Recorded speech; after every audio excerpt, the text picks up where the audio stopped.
खुदावन के ज़िंदा जलाली और बाबरकत नाम में आप सबकी सलामती हो। 1 ईयर बाइबल स्टडी कोर्स। आज हम पढ़ेंगे रोमियो उसका चौथा बाब, ज़बूर 4, पहला सैमुअल उसका चौथा बाब। रोमियो 4।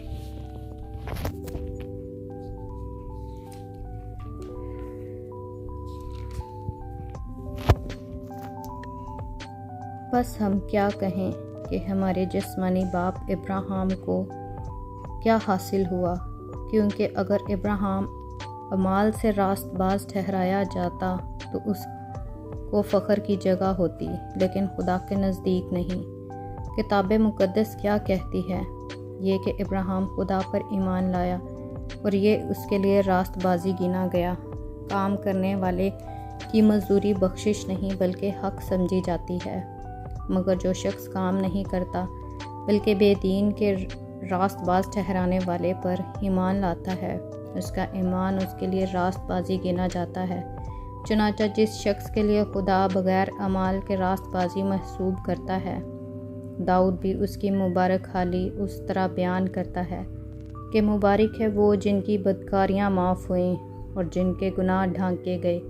मुबारक वो शख्स है जिसके गुनाह खुदावन महसूब ना करेगा। बस क्या ये मुबारकबादी मख्तूनों ही के लिए है या ना मख्तूनों के लिए भी? क्योंकि हमारा दावा ये है कि इब्राहिम के लिए उसका ईमान रास्तबाजी गिना गया। बस किस हालत में गिना गया? मख्तूनी या ना मख्तूनी में? मख्तूनी में नहीं बल्कि ना मख्तूनी में। और उसने खतना का निशान पाया कि उस ईमान की रास्तबाजी पर मोहर हो जाए जो उसे मख्तूनी की हालत में हासिल था, ताकि वो उन सब का बाप ठहरे जो बावजूद नामख्तून होने के ईमान लाते हैं, और उनके लिए भी रास्तबाजी महसूब की जाए। और उन नामख्तूनों का बाप हो जो ना सिर्फ मख्तून हैं बल्कि हमारे बाप इब्राहिम के उस ईमान की भी पैरवी करते हैं जो उसे नामख्तूनी की हालत में हासिल था। क्योंकि ये वादा कि वो दुनिया का वारिस होगा ना इब्राहिम से ना उसकी नस्ल से शरीयत के वसीला से किया गया था, बल्कि ईमान की रास्तबाजी के वसीला से। क्योंकि अगर शरीयत वाले ही वारिस हों तो ईमान बेफ़ायदा रहा और वादा ला हासिल ठहरा, क्योंकि शरीयत तो गज़ब पैदा करती है, और जहाँ शरीयत नहीं वहाँ अदुल हुक्मी भी नहीं। इसी वास्ते वो मिरास ईमान से मिलती है ताकि फ़ज़ल के तौर पर हो, और वो वादा कुल नस्ल के लिए कायम रहे, ना सिर्फ उस इंसान के लिए जो शरीयत वाली है बल्कि इसके लिए भी जो इब्राहिम की मानद ईमान वाली है। वही हम सब का बाप है। चुनांचे लिखा है कि मैंने तुझे बहुत सी कौमों का बाप बनाया। और उस खुदा के सामने जिस पर वो ईमान लाया और जो मुर्दों को भी ज़िंदा करता है और जो चीज़ें नहीं हैं उनको इस तरह बुला लेता है कि गोया वो हैं, और नाउमीदी की हालत में उम्मीद के साथ ईमान लाया, ताकि इस कौल के मुताबिक कि तेरी नस्ल ऐसी होगी जो बहुत सी कौमों का बाप हो। और वो जो तकरीबन 100 बरस का था, बावजूद अपने मुर्दा सा बदन सारा के रहम की मुर्दगी पर लिहाज करने के ईमान में ज़ईफ़ ना हुआ, और ना बेईमान होकर खुदा के वादा में शक किया, बल्कि ईमान में मजबूत होकर खुदा की तमजीद की, और उसको कामिल इत्तेकाद हुआ कि जो कुछ उसने वादा किया है वो उसे पूरा करने पर कादिर है।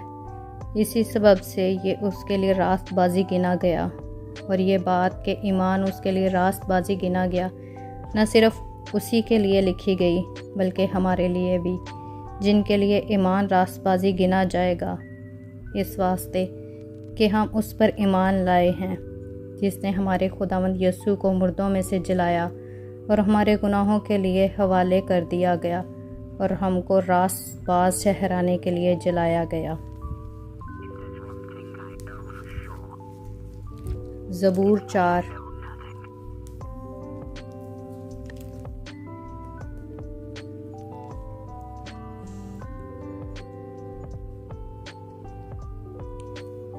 जब मैं पुकारूं तो मुझे जवाब दे, ऐ मेरी सदाकत के खुदा। तंगी में तूने मुझे कुशादगी बख्शी, मुझ पर रहम कर और मेरी दुआ सुन ले। ए बनी आदम, कब तक मेरी इज्जत के बदले रुसवाई होगी? तुम कब तक बतालत से मोहब्बत रखोगे और झूठ के दर पर रहोगे? जान रखो कि खुदावंद ने दीनदार को अपने लिए अलग कर रखा है। जब मैं खुदावंद को पुकारूंगा तो वो सुन लेगा। थरथराओ और गुनाह ना करो। अपने अपने बिस्तर पर दिल में सोचो और खामोश रहो। सदाकत की कुर्बानियाँ गुजरानो और खुदावंद पर तवक्कल करो। बहुत से कहते हैं कि हमको कुछ भलाई दिखाएगा। आए खुदावंद, तू अपने चेहरे का नूर हम पर जलवा कर फरमा। तूने मेरे दिल को उससे ज़्यादा खुशी बख्शी है जो उनको गल्ला और मैं की फरवानी से होती थी। मैं सलामती से लेट जाऊंगा और सो रहूँगा, क्योंकि आए खुदावंद, फ़कत तू ही मुझे मुतमईन रखता है। पहला शमूएल उसका 4 बाब। और शमूएल की बात अब सब इस्राएलियों के पास पहुंची और इस्राएली फ़िलिस्तियों से लड़ने को निकले और इब्ने इज़र के आसपास डेरे लगाए और फ़िलिस्तियों ने अफीक में खैमे खड़े किए और फ़िलिस्तियों ने इसराइल के मुकाबला के लिए सफ़ फराई की। और जब वो बाहर लड़ने लगे तो इसराइलियों ने फ़िलिस्तियों से शिकस्त खाई और उन्होंने उनके लश्कर में से जो मैदान में था करीबन 4000 आदमी कत्ल किए। और जब वो लोग लश्करगाह में फिर आए तो इसराइल के बुज़ुर्गों ने कहा कि आज खुदावंद ने हमको फ़िलिस्तियों के सामने क्यों शिकस्त दी? आओ हम खुदावंद के अहद का संदूक से लाश से अपने पास ले आएं, ताकि वो हमारे दरमियान आकर हमको हमारे दुश्मनों से बचाए। सो उन्होंने सिला में लोग भेजे और वो करूबियों के ऊपर बैठने वाले रब्बुल फ़ाज के अहद के संदूक को वहाँ से ले आए। और एली के दोनों बेटे हिफनी और फिनहास खुदा के अहद के संदूक के साथ वहाँ हाजिर थे। और जब खुदावन के अहद का संदूक लश्कर गाह में आ पहुँचा तो सब इसराइली ऐसे ज़ोर से ललकारने लगे कि ज़मीन गूंज उठी। और फ़िलिस्तियों ने जो ललकारने की आवाज़ सुनी तो वो कहने लगे कि इन इब्रानियों की लश्करगाह में इस बड़ी ललकार के शोर के क्या मायने हैं। फिर उनको मालूम हुआ कि खुदावंद का संदूक लश्करगाह में आया है। सो फ़िलिस्ती डर गए, क्योंकि वो कहने लगे कि खुदा का लश्कर गाह में आया है। और उन्होंने कहा कि हम पर वावेला है, इसलिए इससे पहले ऐसा कभी नहीं हुआ। हम पर वावेला है, ऐसा ज़बरदस्त देवताओं के हाथ से हमको कौन बचाएगा? ये वही देवता है जिन्होंने मिस्रियों को बियाबान में हर किस्म की बला से मारा। ए फ़िलिस्तियों, तुम मजबूत हो, मर्दानगी करो कि तुम इब्रानियों के ग़ुलाम ना बनो जैसे वो तुम्हारे बने, बल्कि मर्दानगी करो और लड़ो। और फ़िलिस्ती लड़े और बनी इसराइल ने शिकस्त खाई और हर एक अपने डेरे को भागा। और वहाँ नहायत बड़ी खून रेजी हुई, क्योंकि 30,000 इसराइली प्यादे वहाँ खेत आए। और खुदा का संदूक छिन गया और एली के दोनों बेटे हिफनी और फिनहास मारे गए। और बिन्यामीन का एक आदमी लश्कर में दौड़कर अपने कपड़े फाड़े और सर पर खाक डाले हुए उसी रोज़ सिला पे पहुँचा। और जब वो पहुँचा तो एली राह के किनारे कुर्सी पर बैठा इंतज़ार कर रहा था, क्योंकि उसका दिल खुदा के संदूक के लिए काँप रहा था। और जब उस शख्स ने शहर में आकर माजरा सुनाया तो सारा शहर चिल्ला उठा। और एली ने चिल्लाने की आवाज़ सुनकर कहा, इस हल्लड़ की आवाज़ के क्या मायने हैं? और उस आदमी ने जल्दी की और आकर एली को हाल सुनाया। और एली 98 बरस का था और उसकी आंखें रह गई थीं और उसे कुछ नहीं सूझता था। सो उस शख्स ने एली से कहा, मैं फ़ौज में से आता हूँ और मैं आज ही फ़ौज के बीच से भागा हूँ।